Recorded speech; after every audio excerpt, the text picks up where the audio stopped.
Okay, I wanted to talk a little bit about WordPress since that's what we talked about in class that we're going to be working on next. This is our WordPress server. You can get there by just typing wordpress.nationaltrail.us, which will redirect you to the whole thing, which is wordpress.nationaltrail.k12.oh.us, which you can see up here at the top. And you can get to that from on campus or off campus. It doesn't matter, so you can work on this from home, you can work on it from school, you can work on it from anywhere you want to. So, how's WordPress work? First of all, you have to log in.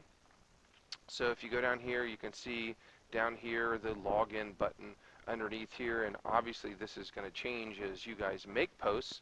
And just to give you a little overview, as you post things, I will move them into whether it's a CPU review or a memory review or a motherboard review, which are the three reviews that you're going to be writing as blog posts on your material. So as I go and log in, I just press login, and you can see I get to a very generic WordPress site, and this is just your trail username and password.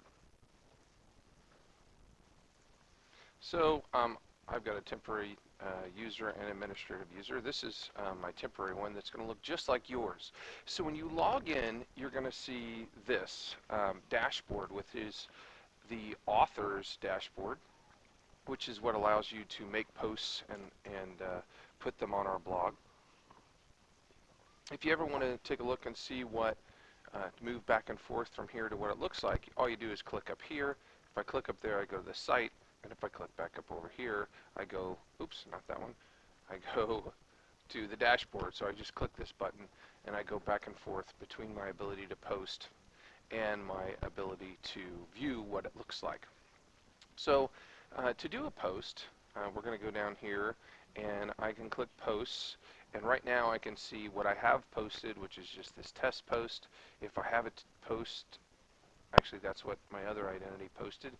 If I had posted one, I would be able to edit it. So to make a new post, all I do is click add new, and up here where it says the enter title is where you're going to enter the header of kind of your paper, if you want to think of it that way. So if I was doing it on a specific CPU, that's where I would put it in. So I'm going to go ahead and do a CPU review real quickly. I'm going to pause it while I'm doing that to kind of show you how to do each of the steps as I go. Okay, I guess I lied. I'm going to pull up an old motherboard one from actually several years ago, so that I know it's not going to be one that anybody has to worry about doing. And I'm going to use one from Malachi Jones, who graduated several years ago. And I'm just going to open up his presentation to get the information that's going to get me started on this, which is the way you guys should be doing it as a starting point. On your motherboard one, CPU, and the memory one, you're going to pick one of the items that you presented, whether it's one kind of your RAM or one of your motherboards or one of your CPUs that you presented, and you're going to blog about each one of those. So I'm going to go ahead and pick one of his here to do a motherboard blog. Okay, I switched up who I was using because I wanted to use at least a semi-current motherboard. So we're using the Intel DG33FBC motherboard, and we'll see how much information I can find about that. So I'm just going to put that in there as the title. I can be more imaginative than that. You can use words that help say how great this item is if you want to, but I'm just going to start out kind of bland right here. So I can use information about both the manufacturer and the review, and as a starting point, and I say only as a starting point, I'm going to use the information that is on these slides, what kind of socket it has, what kind of memory it has, what kind of integrated components it has, but I'm going to do further than that. I'm going to go back and look at, obviously, the motherboard site to try to get more information on the motherboard than just that. So I'm going to use also any integrated media that I can find on it. So I'm going to pause while I'm doing this because obviously nobody wants to watch me write. Okay, as I'm going and doing some research while I'm working on this, every time I go to a page that I'm like, I'm going to use information on this, I go ahead and throw it in EasyBib. So I've already got a page on the Intel timeline and a page on Intel and Wikipedia that as I'm doing it, I throw it in there so that I can add it to the bottom and cite it if I want to use direct quotations. Now, in the case of this one, I'm not going to use the Intel history site, but I am going to link to it. But in the case of Intel background information, because this PowerPoint had very limited background information, if I copy and paste directly from um, Wikipedia, you'll see that if I paste that right in here, I'm going to have all their links, which I may or may not want. I really don't want all that.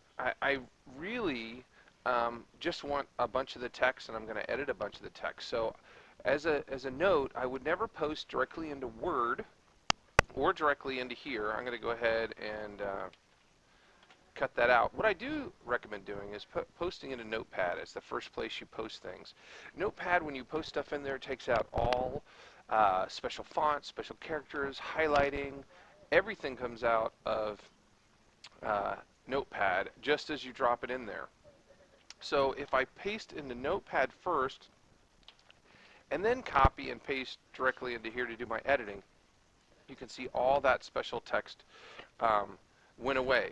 The other thing that you can do if you post into Notepad and if you turn off word wrap, you can see if the text is a continuous stream per paragraph, which I can easily see that it is there. When I turn off word wrap, and it'll go straight, so I know that this is actually wrapping based on the way I want it to wrap. Now, I'm not going to use this as a direct quote, but I am going to edit it, and if I'm going to edit it and make it kind of my own words, I still have to give credit. So at the end of this, I'm going to go ahead and write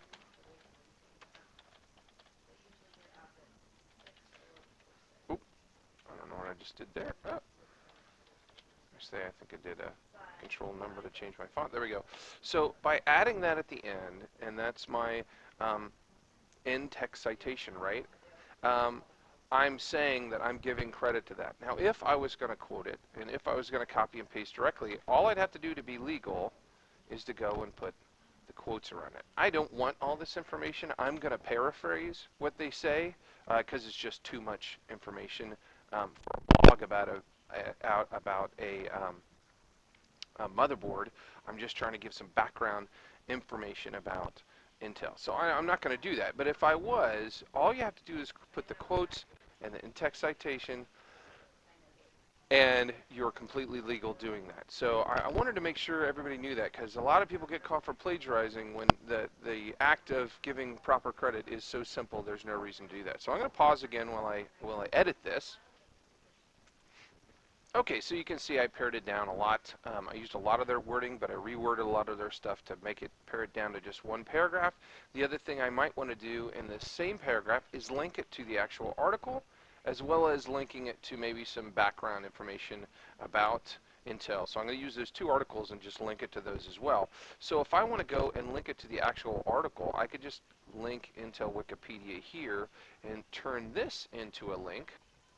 And I do that just by highlighting it, clicking the link button, and then putting the link right in there. So I'm going to go and take the Intel Wikipedia link right here, drop it, oops, I should have overwritten that part of it, drop it right in there, and I can put a title in there.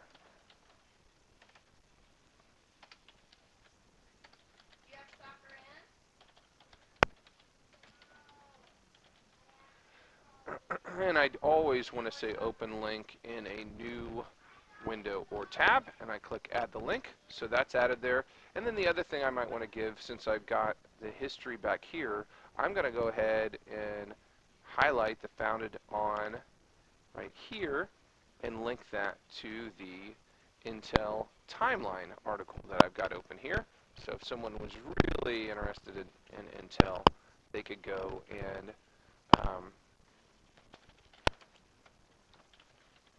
look up a little more on Intel as well. So I've got a couple links there. Now, just to talk about links, don't overlink your article, but anytime you have a citation, like put Intel Wikipedia at the end there, or anytime you've got a link outside your article, you give credibility to yourself as an author. One of the things that during my master's program I got a lot of feedback on early on was that my professor said they don't care what I think.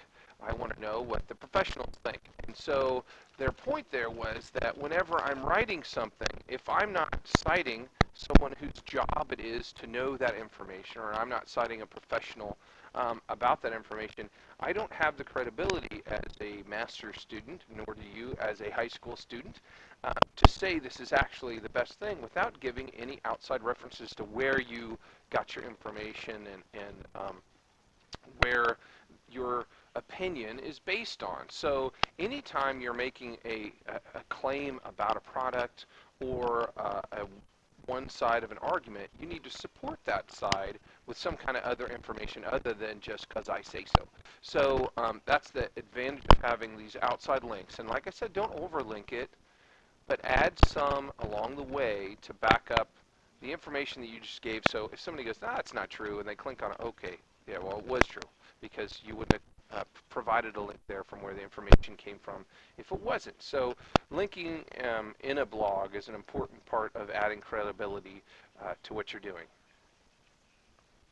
So I'm going to continue on here. I've got the background of Intel Corporation, so I'm going to pause again while I get a little more about the motherboard. So as I'm working on this, I've gone and Googled the motherboard name, and obviously I'm getting some sound here in the background. There we go. I don't need to have that up there. So I've Googled the name, and I'm just going to pull. And whenever I'm doing research, my minimum number is 3.